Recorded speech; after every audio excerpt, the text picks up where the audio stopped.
Fashion परस्ती के दौर में सादगी की जानिब, लग़वियात की महफिल में खशियत इलाही की तरफ, बद इखलाकी के इस हुजूम में किरदार और अमल की सिमत, मादियत पसंदी के अंधेरे में नूर इलाही की मतलाशी, बातिल पगडंडियों से बचकर सिरात मुस्तकीम की राह पर तन्हा तन्हा कदम उठाती हो, एक महरम का एहसास रखती हो। वो जो ऊपर, बहुत ऊपर अर्श पर मुस्तवी तुम्हें देख रहा है, उसने तुम्हें बचा लिया। दुनिया का ना मिलना, मोहब्बतों का खो जाना, लोगों का बदल जाना, ये सब अब मेरे लिए मायने नहीं रखता, क्योंकि मुझे अल्लाह सुब्हान व तआला ने अपनी मोहब्बत से नवाज दिया है। अल्हम्दुलिल्लाह, मैंने मोमिन बनने का सफर चुना है। मोमिन एक ऐसा दरख्त होता है जो हमेशा घना रहता है, हर मौसम में फायदा देने वाला होता है। फिर चाहे लोग बदल जाएं, उसका दिल दुखाए या जिंदगी में आए या जाए, इन सब से उसे मतलब नहीं होता। जो दीन के तालिब इल्म होते हैं, उन पर एक खास रंग होता है, फिर उनका इम्तिहान भी खास होता है। जब दिलों से इंसान निकलते हैं तो पता चलता है कि उनकी तो जरूरत ही नहीं थी। जरूरत तो अल्लाह जुल जलाल की थी, जो हमेशा से था और रहेगा। मुख्तसर यूं कहूंगी कि हम उस रब की नाफरमानी करते हैं, उससे ना उम्मीद हो जाते हैं और सोचते हैं कि अल्लाह से मोहब्बत हो जाए। ऐसा नहीं होता। मोहब्बत के दो ही करीने हैं। अदब पहला करीना है मोहब्बत के करीनों में। और जानते हो अदब किसे कहते हैं? जिससे मोहब्बत की जाए, उसकी हर बात का एहतराम किया जाए, उसका हर हुक्म बजा लाया जाए। वफा दूसरा करीना है मोहब्बत के करीनों में, कि जिससे मोहब्बत की जाए, उसके साथ किसी को शरीक न ठहराया जाए, क्योंकि जहाँ अदब होता है वहाँ नाफरमानी जन्म नहीं लेती, और जहाँ वफा आ जाए वहाँ महबूब के सिवा किसी की तलब नहीं रहती। अदब करना सीख लो तो समझ लो रब से मोहब्बत हो गई, और वफा करना सीख लो तो समझ लो कि रब मिल गया। ये जो अल्लाह वाले होते हैं ना, ये दिलों में मैल रखकर बात नहीं करते, बल्कि ये दिलों में अल्लाह का खौफ रखकर बात करते हैं। इसीलिए इनकी बातों में तासीर होती है जो सीधा दिल पे असर करती। अल्लाह माफ करता है, हम इंसान माफ नहीं करते। ये सारे गड्ढे जिसमें हम गिरे हुए हैं, ये अल्लाह ने नहीं खोदे, हमारे खोदे हुए हैं। अल्लाह तो ऐब पर पर्दा डालने वाला, बख्शने वाला है।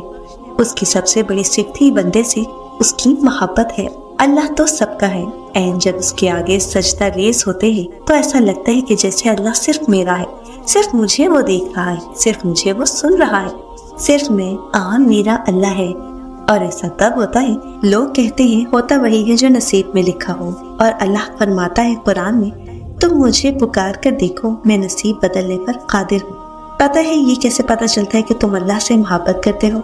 जब गुनाह के फौरन बाद तुम्हारा निदामत भरा ज़मीर तुम्हें तौबा तक ले आए, जब मायूसी के बाद कोई ताकतवर मौजज़ा का ख्याल तुम्हें वापस खुदा तक खींच लाए, जब हार कर तुम गिरने ही वाले हो तो अचानक से तुम्हारे ज़हन में तहज्जुद की तरकीब आ जाए, जब रफ्ता रफ्ता हालात इतने ख़राब हो जाए कि तुम्हारा बेनमाजी दिल तुम्हें सजदों की तरफ खींच लाए, जब वक्त से पहले तुम्हारे दुआओं की हकीकत तुम पर खोल दे और तुम बच जाओ, जब सब कुछ तुम्हारे हाथ से निकल जाए, सिर्फ तुम रह जाओ और तुम्हारा अल्लाह रह जाए, तो समझ लेना कि तुम्हारा अल्लाह तुमसे प्यार करता है।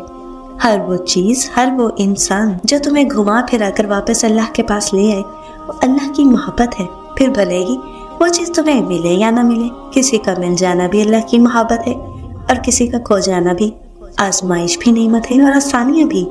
अल्लाह जिससे जितना आजमाता है वो उसे उतनी ही मोहब्बत करता है, क्योंकि वो जिससे मोहब्बत करता है वो उन्हें हमेशा अपने करीब रखता है।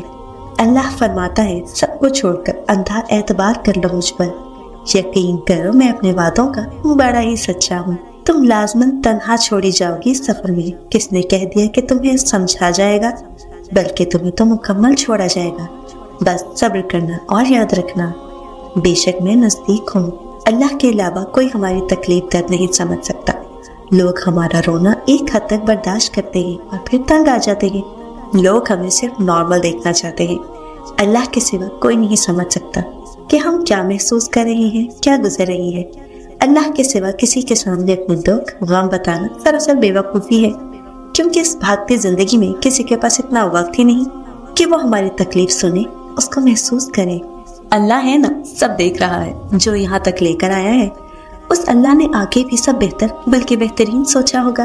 कायनात में सुकून सिर्फ अल्लाह के जिक्र में है। अल्लाह की याद के सिवा दुनिया की कोई भी चीज दिल की वहशतों और अंधेरों को ہرگز ختم نہیں کر سکتی۔ اللہ پاک فرماتا ہے، یاد رکھو اللہ کے ذکر سے ہی دلوں کو تسلی حاصل ہوتی ہے۔ اللہ پر یقین رکھیں، اللہ کسی کو اس کی طاقت سے زیادہ تکلیف نہیں دیتا۔ دیکھیں، اللہ تعالیٰ کو اپنا سمجھا کریں اللہ تعالیٰ کو، ایسے اجنبیوں کی طرح نہ کہا کریں۔ آپ دعا کریں اللہ سے ہمارے لیے۔ دیکھیں اللہ آپ کے بھی تو ہے نا، اللہ نے آپ کو بھی تو بنایا ہے نا، اللہ نے آپ کی لکس، آپ کی کوالٹیز، آپ کا دل، آپ کی فیملی، آپ کی ذہانت، آپ کی تقدیر سبھی تو دوسروں سے ڈیفرنٹ رکھا ہے۔ مطلب یہ کہ اللہ نے آپ کو امپورٹنس دی ہے، الگ اٹینشن دے کر آپ کی تخلیق کی۔ آج بھی آپ کے معاملات وہ رب ہی نظر میں رکھے ہوئے ہیں، آپ کا رزق، آپ کی خوشیاں، آپ کی زندگی، آپ کی فیملی، آپ کی ہدایت کے اسباب، سب معاملات آپ کے اللہ ہی تو دیکھ رہا ہے۔ اللہ تمہیں اتنا صبر دے کہ تمہارا دل ہر حال میں مطمئن رہے۔ اللہ تمہیں اتنا مضبوط بنائے کہ کوئی بھی تمہیں توڑ نہ سکے۔ اللہ تمہیں اتنا اپنے قریب کر لے کہ کسی اور کی تمہیں ضرورت نہ پڑے۔ اللہ تمہیں اپنی اتنی محبت دے کہ کسی اور کی محبت کے لیے نہ ترسو۔ اللہ تمہیں دنیا کی اتنی سمجھ عطا کر دے کہ تم اس کے ہر فیصلے پر راضی ہو جاؤ۔ اللہ تمہیں اتنا کچھ نوازے کہ تم کسی کے محتاج نہ رہو۔ اللہ تمہیں اپنی یاد میں اتنا مشغول کر دے کہ تمہیں کسی اور کی یاد نہ ستائے۔ اللہ تمہیں اپنا قرب اتنا عطا کرے کہ پھر تمہیں دنیا کی چاہ نہ رہے۔ آمین۔ اللہ پاک قرآن پاک میں فرماتا ہے، اللہ کا رنگ اختیار کرو اور اللہ تعالیٰ سے اچھا رنگ کس کا ہوگا؟ ہم تو اسی کی عبادت کرنے والے ہیں، تم اس سے تعلق بنائے رکھو، وہ تمہیں کبھی گرنے نہیں دے گا، کیونکہ وہ جانتا ہے تم اپنے اندر ہی اندر کتنی جنگیں لڑ رہے ہو۔ وہ تمہاری ہر چھوٹی چھوٹی سی تکلیف سے بھی واقف ہے، جو تم نے اس کے علاوہ کبھی کسی کو نہیں بتائی۔ جب تک انسان ٹوٹتا نہیں ہے، اس میں عاجزی نہیں آتی ہے۔ دل میں نور تبھی آتا ہے جب وہ ٹوٹتا ہے۔ جب انسان ٹھکرایا جاتا ہے تب ہی وہ اپنے رب کی طرف متوجہ ہوتا ہے، اور بہت خوش نصیب ہوتے ہیں وہ لوگ جو ٹوٹ کر اپنے رب سے جڑ جاتے ہیں اور ان کے دلوں کو میرا اللہ پاک اپنی محبت عطا کر دیتا ہے، پھر وہ دنیا سے بے نیاز ہو جاتا ہے۔ جانتے ہو مجھے اللہ سے کیوں محبت ہے؟ کیونکہ میں گناہ گار ہوں اور وہ پھر بھی مجھے دینے سے نہیں تھکتا۔ میں تھوڑا سا رو لوں، تھوڑا سا صبر کر لوں، وہ انہیں ضائع نہیں ہونے دیتا، وہ قبول کر لیتا ہے۔ میں جتنا بڑا گناہ کر لوں وہ میری معافی پہ مجھے معاف بھی کر دیتا ہے، اور میں نے صرف اور صرف اللہ کو اپنا بنایا۔ رب سے باتیں کرنے کی عادت ڈال لیجیے، پھر آسان ہو جائے گا۔ اطاعت کرنا، عبادت کرنا، تکلیف پر صبر کرنا۔